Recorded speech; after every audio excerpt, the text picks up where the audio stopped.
Hi everyone, welcome back to the channel. I'm Dell. We're going to be just jumping in and getting some channel messages today, as well as some tarot messages. I'm going to be using the Golden Art Nouveau, so I'll always write that in the description box in case you like the art and want to check it out. So, got my cat with me here today. He's rather talkative today, so you could have a familiar. I'm getting like a familiar, like a pet you're very, very close with. You have this like extra special bond connection with. I'm seeing, this is a really old movie, not really old, but what was it? The Princess and the Goblin. I think that it was like I don't know if it was a Disney movie, but it was an animated movie from the 90s. So, and I'll put a link, or I'll write what that is at the bottom, so that's just coming through. So, Princess and the Goblin. I think whenever she was afraid, she had like a boy come and help her on this journey or whatever she was going on. Or yeah, it was like a task, I think. But he would sing like to ward off all the goblins and stuff, so because they couldn't stand the sound of singing. So I'm seeing like your voice has this magical power to it, where like when you sing, it just makes everything better. So that's coming through. That's a special message. Or if I'm hearing that song from The King and I, when she's like, whenever I feel afraid, I hold my head erect and whistle a happy tune, so no one will suspect I'm afraid. So it could be if you feel nervous or afraid about something, whistling or singing, I'm just seeing it calms your nerves and puts your mind at ease. So even if you feel like you can't sing, you can. So no one needs to know, or no one needs to be around if you feel more comfortable doing it. But there's something about singing that's particularly powerful with you that's coming through. Okay. Lots of cards. Yes. You all right? Hello. In our perfect world, all of the doors would be open, and yes, I think that's what he wants. Maybe you're waiting for a door to open up in your own life, an opportunity for connection, an opportunity for reunion. I just heard.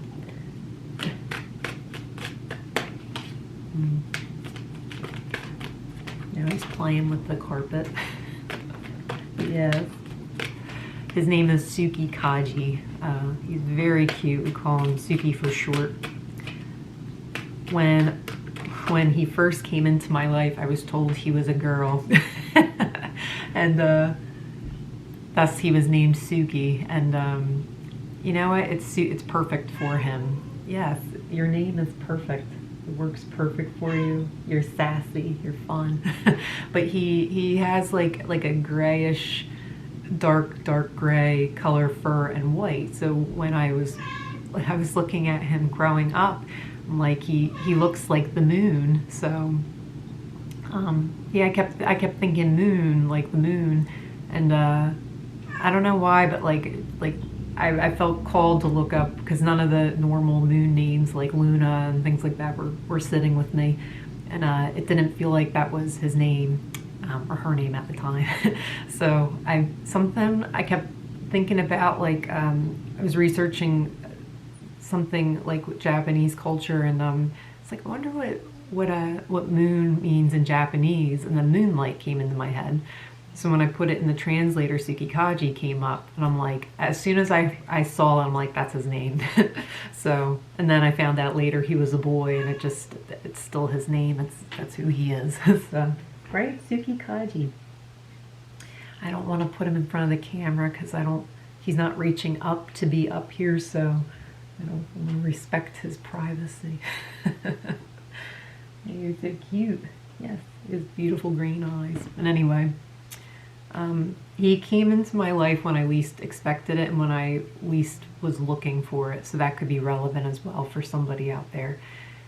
I had just not just, but like months before that, I lost my other cat to cancer, and it, oh my God, it just destroyed me. It broke my heart. I was just devastated.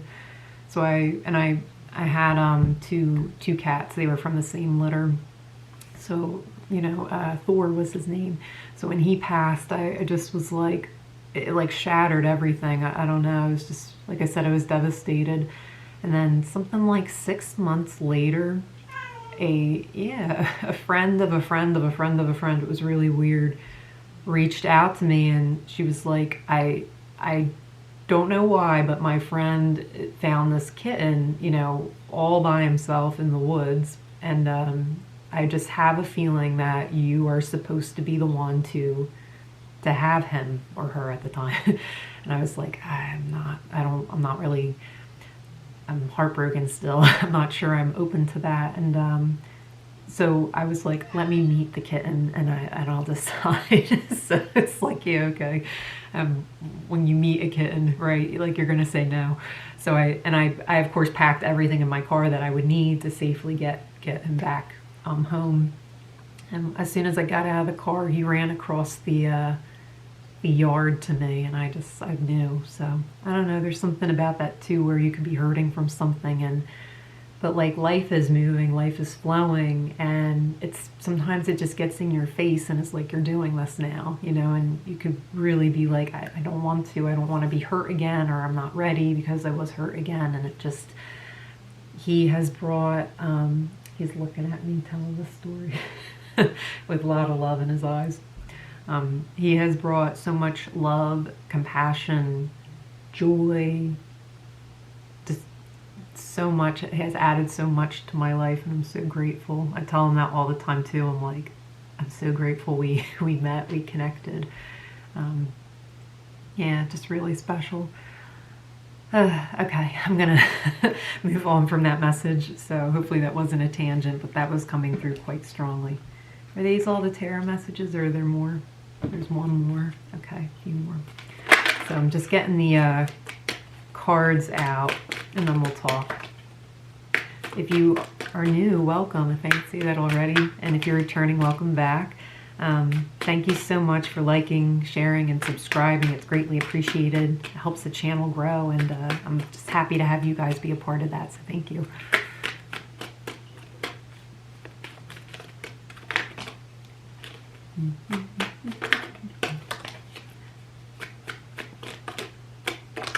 All right, let's get through these. So they're kind of arranging them in groups, so let me get them in their groups, and then we'll talk.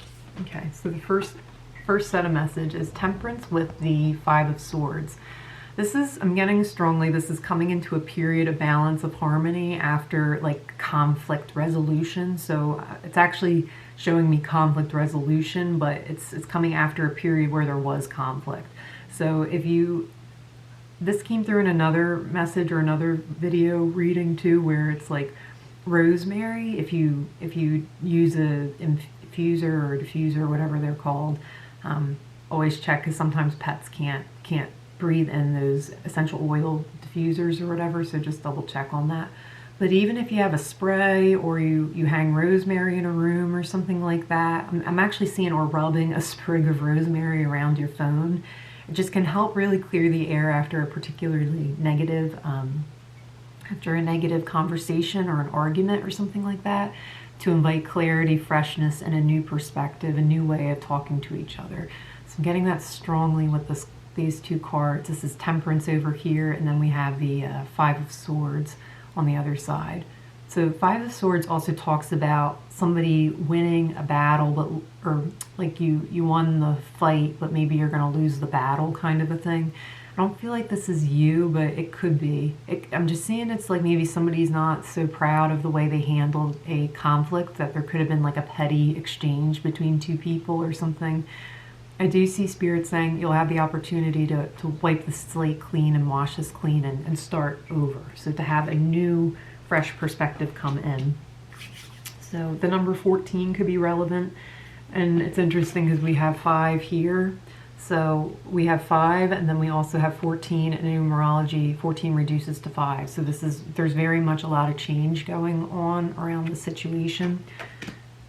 The next set of cards we have is the 2 of Cups and the 8 of Pentacles. This is 2 people coming together, choosing to work on their relationship rather than throw it in the bin, I just heard, or throw it to the wayside. But I'm hearing someone with an English accent, and I'm not going to try it because I will mess it up. But it's like they're saying, like, scrap. I think I'm going to do it anyway, sorry. Like scrap it all and throw the lot in the bin is what I'm hearing. And I know that was terrible. You can make fun of me. I'm sorry. But that's what I'm hearing. It's like scrap the lot and throw it in the bin. So, but I'm seeing like these 2 people aren't going to do that. You're actually going to work out your issues and find a common ground. And I'm seeing this like back and forth between the 2, like, you were really mean to me, but you deserved it. You didn't say nice things to me. I could have called you worse. It's like, there's almost this like playfulness about it, but I just get you're cutting the crap. That's what's coming through. You're cutting the crap. You're sifting out what actually matters to you, what's actually important. I'm seeing someone taking one of those baskets that you scoop sand in, and you kind of shake it to see what remains, and then there I'm actually seeing a diamond ring. So that's like a symbol for commitment there, like where it allows you to have this deeper level of commitment when you both cut the crap, the BS, and you get real with yourselves. What are we actually talking about here? Could it be that the blaming and the criticizing and the finger pointing and the walking away and the evading and the abandonment are actually just illuminating our fears of intimacy, our fears of being close with one another? Maybe we can actually talk about that now. So that's what I'm getting. It's like even if it's painstakingly untying this mess, untying this tangle. That was also another reading that came through on the channel. It was like, let the divine untangle this mess. It's important that you guys work this out. We all have free will, so we can choose to work it out, or we don't have to. But I'm actually hearing that Beatles song, we can work it out, we can work it out. And I'll link that to the Spotify playlist. All the songs that come through the channel, I just throw on the Spotify playlist. It's pretty good, I have to say, if you guys want to check it out. It's growing to be a really nice playlist there. So, but yeah, I'm just getting like this sign, like someone's literally hanging up a sign that says like, all right, we're open for business, we're back in business, we're figuring this out, we're moving forward, we're working through our red lights, we're going through our green lights. Let's do this. Okay, yeah, ooh, I have the chills on this one. So we have the Devil. I have to get my modesty coverage for the cards, so 1 second. Because so that way there's no nudity. Okay. So we have the Devil here, and there's 2 people down here. If you're unfamiliar with that card, we have the Devil. There's like a bird playing on the branch outside. We have the Hierophant, and we have the High Priestess. So this totally is like, I'm seeing the Hierophant as like a mediator between like the shadow and your higher self. So, and I see that coming through. So whether you're in a relationship or not, or in a entanglement or whatever the case may be, you can apply this to yourself. And Spirit's saying like, first apply this to yourself before you involve anyone else any further in what's going on or what you have going on. So it's like, where is my shadow like trying to step in and control? And what is my higher self just like, you know, sitting back here like, you know, like, I know it's best, but it's almost like they're allowing the shadow self to have this temper tantrum kind of a thing play out. And then the Hierophant's like, it's really asking you, what do you want to commit to? What do you want your life to be like? Do you want to commit to letting your shadow self, you know, rule everything and control everything, you know, take the wheel? Or do you want to let your higher self take a wheel? Like it's you know, who's riding, you know, shotgun and who's riding in the back seat? You need to sort that out with yourself before you move any further along in your journey, because it's going to make all of the difference in your happiness, not just in your romantic partnerships, but in work and home and your community involvement. I'm seeing a church for some of you. it's everywhere. So what, you know, I just heard, what horse do you want to feed? I've heard this proverb or story, and like each person has two wolves. One is basically the shadow, one is the, you know, the higher self, and which one do you want to feed? Do you want to feed love, or do you want to feed fear? So that's really the question that's being asked, and I'm hearing it as a horse. Which horse do you want to feed? The love horse or the fear horse? You know what I mean? Because whichever one you feed, it's going to take off, and you can control what direction your life goes in based on how you handle and operate your mind, what you feed your mind. So you're in White Rabbit at the end where she's like, feed your head. So it's basically, what do you want to feed your head with? I will link that too, also to the Spotify playlist. And then we have Judgment. I need a modesty cover for this one too. Okay. So we have Judgment with the 10 of, I just stuttered. Did I just stutter? I feel like I just stuttered. You might just be unsure what you want to communicate at this time. Not only to your partner or to somebody else, but to yourself. So getting clear about the things that you want, making a judgment call around that. So we have Judgment, the 10 of Swords, and the King of Pentacles. Oh my God, I'm sorry if you could hear that. Massive clearing. This king, it's not the King of Swords, it's the King of Pentacles. I'm not sure if I said King of Swords or not. Major clearing with that card. And now, yes. Yes. What's up? You're right.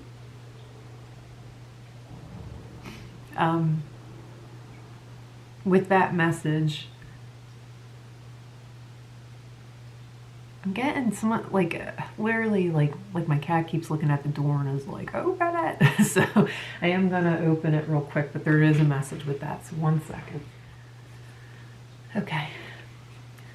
All right. So let me wrap up this reading, because in like 1 minute he's gonna ask to come back in. So with the King of Pentacles, I was getting, if somebody has not been willing to commit or something in a relationship, I see that something has occurred on their end that has made them realize that this is the commitment that they want. So take with that what you will, but that's a message coming in. But what I'm getting with that is how you show up for yourself is kind of inspiring this person to take this action. This person or no person aside, it's like, how do you want to show up for yourself?